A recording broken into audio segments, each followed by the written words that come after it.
सुप्रभात प्यारे विद्यार्थियों, आप सब कैसे हैं? बच्चों, आज हम व्याकरण से पाठ 8 क्रिया के बारे में जानेंगे। बच्चों, क्रिया का अर्थ होता है काम। या तो काम किया जाता है या हो जाता है। अब इन वाक्यों को देखेंगे। तोता मिर्च खाता है, बारिश हो रही है, बच्चा दौड़ता है। अब इन वाक्यों में खाता है, हो रही है, दौड़ता है क्रिया शब्द है, क्योंकि इन शब्दों से किसी काम के करने व होने का पता चल रहा है। इस तरह हम कह सकते हैं कि काम बताने वाले शब्द ही क्रिया कहलाते हैं। जिन शब्दों से किसी काम के करने या होने का पता चले उन्हें क्रिया कहते हैं। अब आगे देखेंगे कर्ता। काम करने वाले को कर्ता कहते हैं। जैसे वाक्य है, अभिषेक बर्गर खाता है। काम कौन कर रहा है? अभिषेक। तो अभिषेक क्या है? कर्ता। आगे देखेंगे कर्म। कर्ता जो काम करता है उसे कर्म कहते हैं। अब यहाँ पर अभिषेक क्या है? कर्ता। अभिषेक क्या खाता है? बर्गर। तो यहाँ पर बर्गर क्या है? कर्म। और खाता है क्रिया। आगे देखेंगे क्रिया के भेद। क्रिया के दो भेद होते हैं, सकर्मक क्रिया और अकर्मक क्रिया। सकर्मक क्रिया, स का अर्थ है साथ, कर्मक कर्म के साथ क्रिया का होना।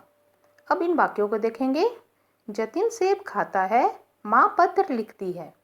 अब इन वाक्यों में जतिन और माँ करता है, खाता है और लिखती है क्रिया है। अब प्रश्न करेंगे हम लोग। जतिन क्या खाता है? सेब। माँ क्या लिखती है? पत्र। सेब और पत्र कर्म है। जिस क्रिया का कर्म होता है उसे सकर्मक क्रिया कहते हैं। सकर्मक क्रिया की पहचान। वाक्य पढ़ने के बाद क्या प्रश्न करने से अगर कोई उत्तर मिलता है तो वह क्रिया सकर्मक होती है। अब जैसे वाक्य को देखेंगे। बच्चा दूध पी रहा है। हम प्रश्न करेंगे क्या पी रहा है? तो उत्तर आएगा दूध। तो दूध क्या है?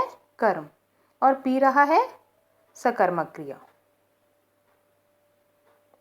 आगे देखेंगे अकर्मक क्रिया। अ का अर्थ होता है बिना, कर्मक कर्म के बिना। यहाँ वाक्य देखेंगे। जतिन दौड़ रहा है, माँ हंस रही है। अब यहाँ पर जतिन और माँ क्या है? कर्ता। दौड़ रहा है और हंस रही है क्रिया।